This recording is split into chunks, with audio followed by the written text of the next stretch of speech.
Good evening, everybody, and welcome to Devotions. I'm Pastor Tim Mason, the Associate Pastor at Incarnation Lutheran Church, and I'd like to remind everybody that anybody can participate with our online activities by simply going to our website, godamong.us, and clicking on online activities, and you'll see a whole smorgasbord. I'm kind of Norwegian.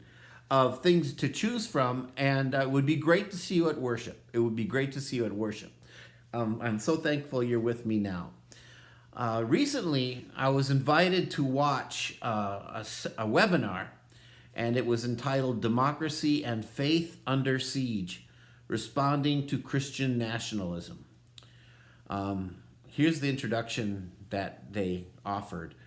On this webinar, we will hear from the Most Reverend Michael Curry, presiding Bishop of the Episcopal Church, the Reverend Elizabeth Eaton, presiding Bishop of the Evangelical Lutheran Church in America, Dr. Andrew L. Whitehead, Associate Professor of Sociology at Indiana University, Purdue University, Indianapolis, and the author of the book, Taking America Back for God, Christian Nationalism in the United States. And the moderator was Amanda Tyler, who is the Executive Director for Baptist Joint Committee for Religious Liberty. In the webinar, they explored how Christians are identifying and responding to the dangers of Christian nationalism in the wake of the January 6th insurrection at the U.S. Capitol. And they shared advice on how we can combat this dangerous political ideology. And it was very powerful. I can give you information on how to access this webinar because they recorded it and they have it on the web. You see, I'm still very troubled by the insurrection that occurred on January 6th, and I really pray that this event isn't forgotten, trivialized, or swept under the rug, especially for political reasons. It needs to be recognized for what it was. It was a genuine threat on our government and our Constitution. The Constitution that allows us, all people of faith, to express their faith freely and openly, without fear of violence or being persecuted in our country. And the only time this kind of insurrection, not even insurrection, storming of the Capitol happened in the War of 1812, just to put it in perspective. Now, we've all seen those terrible pictures and videos of that day, and each picture actually really deserves explanation and knowing the history of the people and what was going on. But there are two pictures that I'd like to talk about. One of the photos has a man standing with a large wooden cross, and he's kind of leaning into the cross as if he was praying. It's a very powerful picture. The other one was of the crowd rushing up the steps of the Capitol and doing all the terrible things they were doing. But clearly you can see this one blue sign that says, Jesus 2020. I cannot question their sincerity or their dedication to their faith, but as a pastor, as a preacher, I must wonder, from what teaching did they develop their specific understanding of Jesus? This understanding that would push them to these violent actions. And who taught them that? I would like to ask them, who is Jesus to you? And what role does their faith have in determining their thoughts, actions, and behavior? We all know that people like the ones in those photos are actually all around us.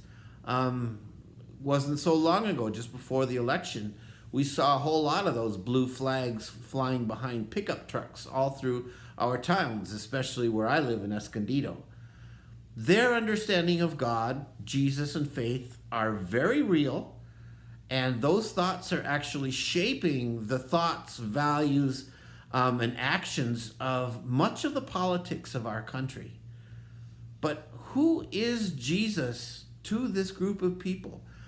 I honestly don't have, I don't have any idea of how they are thinking or the process of where they're thinking.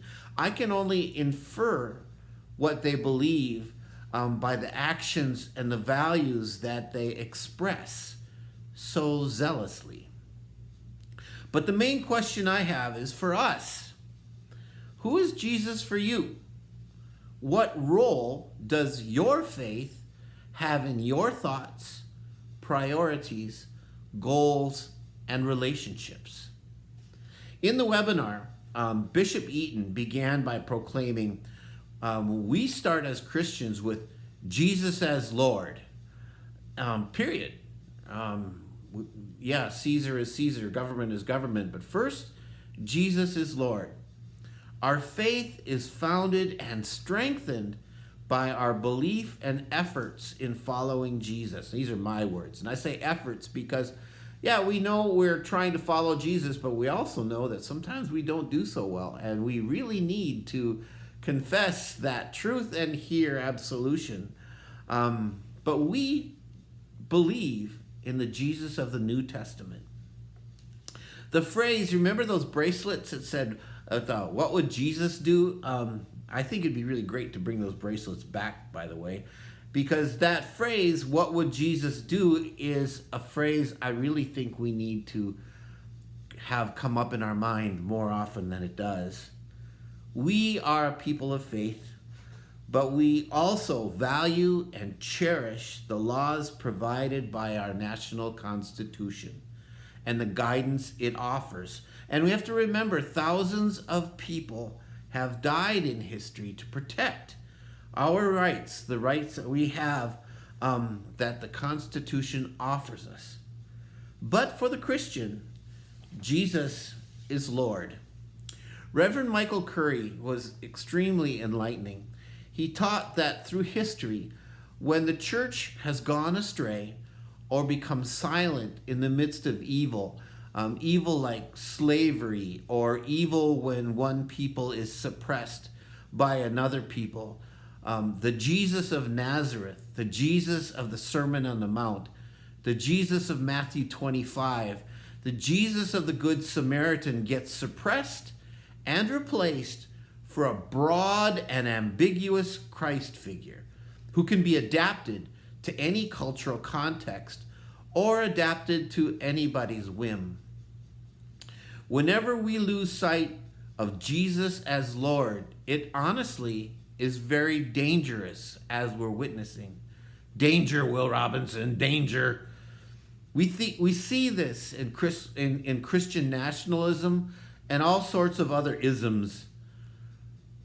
We also see this in a theology that is comfortable with apartheid, the Nazi church, the white supremacist Christianity, the KKK being the best example with burning crosses. Well, you name it.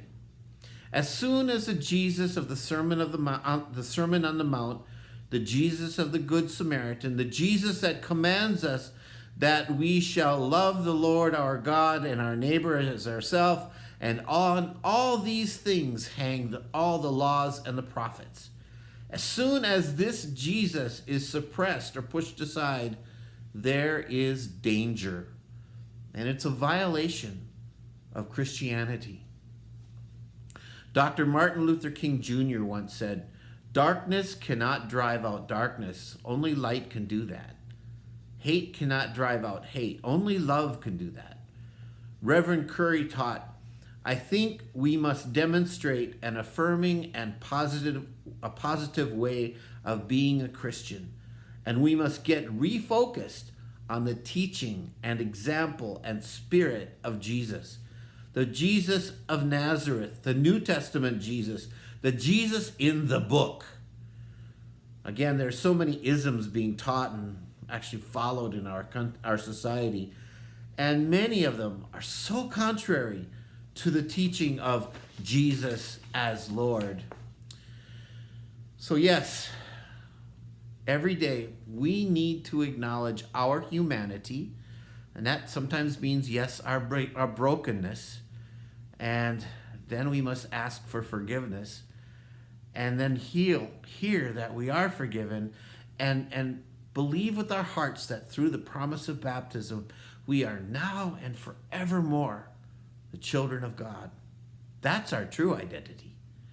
We all are walking through some strange, difficult, and yes, sometimes very dangerous times, but we still must confess that Jesus is the Lord of Lords. With all the crazy things being taught and believed out there, the good news for me is knowing that Jesus promises to be with all of us now and until the end of the age. This is the Jesus of the New Testament. Clear, simple, no spin necessary. So let's finish with the words that Jesus taught us. Our Father, who art in heaven, hallowed be thy name. Thy kingdom come, thy will be done, on earth as it is in heaven. Give us this day our daily bread, and forgive us our trespasses, as we forgive those who trespass against us. And lead us not into temptation, but deliver us from evil. For thine is the kingdom, forever and ever. Amen. Now, go out and read the Gospels. I'd say start with Luke. Luke is always good. If you start with Christmas, you're going to be in good shape.